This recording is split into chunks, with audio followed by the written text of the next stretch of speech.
Paula Faust, director of the movie No Asylum, the untold chapter of Anne Frank's story. Paula, are you there? Yes, I am. How are you? Good. Thanks for joining us. Good morning. So let's first get to the movie. The movie isn't out yet, right? No, it's coming out shortly. There's going to be a big screening in Los Angeles, December 13th, at the Museum of Tolerance. And Eva Schloss, Anne Frank's stepsister, will be coming for the screening. And she will be on a panel discussion. She's very, very supportive of the film because of the current refugee crisis that's going on in the world. Sure. And this is a documentary. Yes, it is. It's a documentary. Who found these documents? They were found in the archives at EVO by Estelle Guzik. She was a volunteer there, and EVO was founded, many, many years ago back in Vilna by 4 people. 2 of them are very renowned names everyone will recognize, Albert Einstein and the father of modern psychology. And it's just a phenomenal collection that still, it's very unknown what's in there. There's millions and millions of articles and documents and letters in the archives, and they're still being gone through daily. So this is one of the latest findings there. It's just a fascinating discovery to find Anne Frank's family's papers. And so they found the father's letters seeking asylum in the United States. Yes, and the man who is trying to help him, his school chum, Nathan Strauss Jr., was from the family that founded Macy's department stores. And he was actually in the Roosevelt government. So even with these huge ties and very personable people trying to aid the Frank family, they still could not get visas into the country. It brings the larger question, what was going on in terms of that at the time? Was America letting in refugees from Europe? What was the thought process going on then in America? There was a very, very small quota of refugees being let in. It was something like 7,000 were allowed, and yet there were 300,000 appeals to get in, and that was in the year 1938. And I think finally 20,000 managed to be allowed in. But it wasn't just the United States. It was pretty much every country. I mean, Otto Frank, Anne Frank's father, he struggled and struggled, and he finally got passage only for himself from Cuba. So he would have had to make the decision to leave his wife and his 2 daughters behind and go alone to Cuba, which at the time you had to cross the ocean, on a huge steamer, right? Right. And, try to get his family in from there. And in the meantime, what would happen to them? So either way, whatever he did, it wasn't going to be a good decision. And he opted not to go. He opted to stay together with his family and to try from there in Amsterdam to keep trying to get them in. Now, there's also part of this story that did he not ultimately get a visa to go to Cuba? He did. He finally did at the last minute. But then what happened was about 10 days later, the war really began in earnest. The United States and I believe, Pearl Harbor happened, and he could not. He just decided that's it. I mean, all the visas were canceled anyway at that point. The United States was fully engaged in the war. So, was there a refugee backlash then, like there is now? There was, and it was for several reasons, though. The United States had just been through the Depression. It had been through many, many years of problems with unemployment. And then also, there was a great deal of anti-Semitism. And thirdly, people were worried that anyone coming in from Germany was a spy and actually would be working against the United States, even though we, gave them a visa and let them into the country. That's why the Japanese were interned in camps and everything. Ultimately, many prisoners of war in Germany were housed over here, and then after the war, they basically just let them stay. I think also, yes. Yeah, many of them here in Missouri. Also, in your movie, do you touch on the USS St. Louis at all? We don't. We were going to, and that was a terrible thing that happened, that a lot of refugees were on that ship, and then the United States would not let them in, and they were stuck offshore, actually in the harbor at Cuba, and then going up and down the eastern seaboard of the United States. And we were going to cover that in our film, but our film had to stay very Frank family-centric in the end. Mm-hmm. We couldn't go off on all the other stories because it would just become too much and we would lose focus. Right. There was something like 1,000 Jewish refugees on this ship that left from Germany and couldn't find a port in the New World to take them. Ultimately, they went back, and they were all then sent to concentration camps. Yeah, most of them ended up dying. You're absolutely correct. They ended up going into concentration camps in various places. They each had their own stories, but ultimately most of them died. Yeah. Most of them got killed at the hands of the Third Reich. So it is really interesting how it's such a parallel today.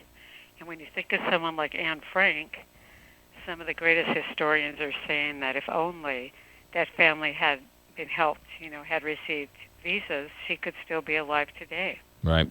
Talk about her stepsister. I didn't know she had a stepsister that was still alive. Yeah, it's really interesting. Most people don't know. Yeah, Eva Geiringer, she was a young girl, and her family also went to Amsterdam. They had been living in Austria, and when things started getting worse and worse for the Jews, they moved into the same square where Anne Frank lived with her family. It's called the Merwedeplan. And they were right across the street from her, sort of catty corner. And they were all young children, so they'd go out and play together in the square, just like kids do. And they'd go to school together, and she knew Anne Frank very well. And she knew Anne Frank's father very well, because Eva, could understand some of the same languages that they spoke, and they all became very good friends. And Eva Schloss, she had a very parallel life experience to Anne Frank. Her family had to go into hiding, too. Her brother, Heinz, was about the same age as Anne Frank's older sister, Margot. And when they all got called up to go to deportation camps, because that's what the Nazis did at a certain point, they started calling up the young people. And instead of sending them, because other young people who'd been called up, they didn't come home, and the parents got notices that they were dead, Anne Frank's family and Eva Schloss's family separately, and a few months apart, they all went into hiding. And then Eva Schloss, where she was hiding, eventually they had to move into a different hiding place. And she and her family were turned in by a nurse who was actually working for the Nazis. And then Eva, she also got deported to Auschwitz. And Anne Frank and her family got deported to Auschwitz. And Eva, out of her father, mother, her brother, and herself, 4 family members, the only ones, I should say, who lived through it were Eva and her mother. So later on after the war, Eva's mother and Otto Frank, Anne Frank's father, they fell in love and got married. And at this point, no one else was surviving in their family. Sure.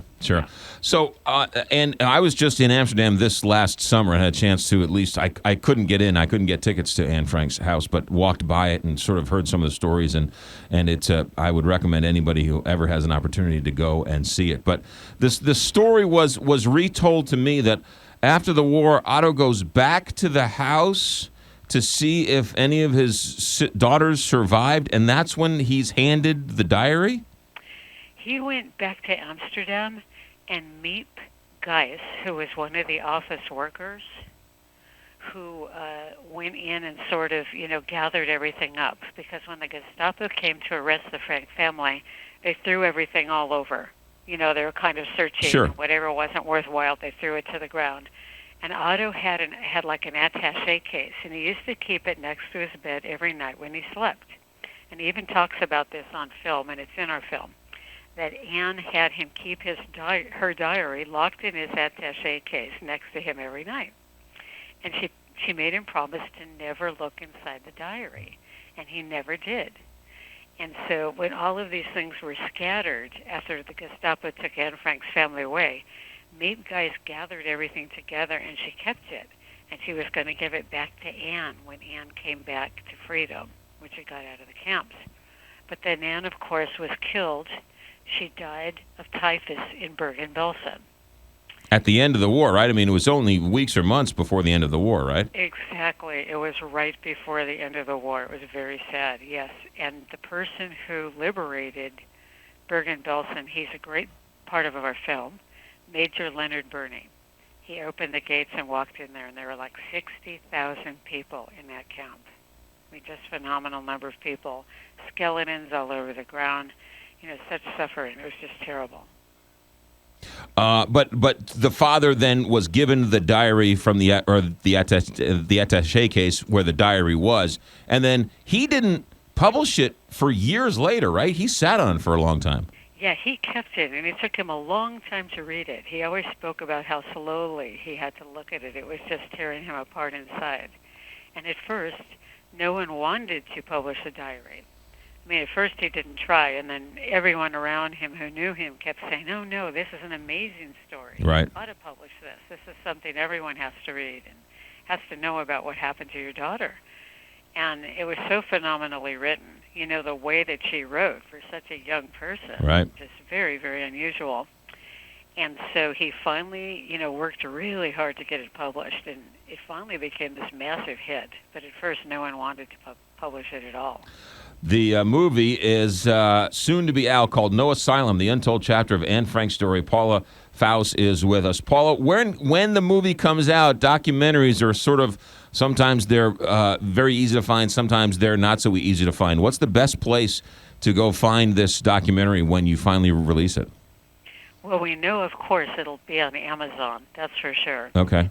But the website is noasylumfilm.com. And people can certainly, sign up there to get any news about what's happening. They can watch the trailer. The trailer's very exciting. It's a phenomenal film. And I also finished a book recently called Not in God's Name, Making Sense of Religious Conflict, because the whole overarching theme of killing in the name of God and the misuse of religion and all the hatred and prejudice that some people have, the film and the book are both very much right in that vein. We should also say that this project was long in the works and long finished before this current Syrian refugee crisis sort of reared its ugly head. Yes, that's right. Yeah. It just happened to be the timing, which is very interesting. It is very interesting, and Anne Frank's story continues on for another generation in another way. Paula Faust with us. She's director of the movie No Asylum. The website is noasylumfilm.com. The movie is called No Asylum, the untold chapter of Anne Frank's story. Paula, thank you very much for your time, and I look forward to watching the movie. Thank you so much for having me. You got it. 9:26 here, Big 550, KT.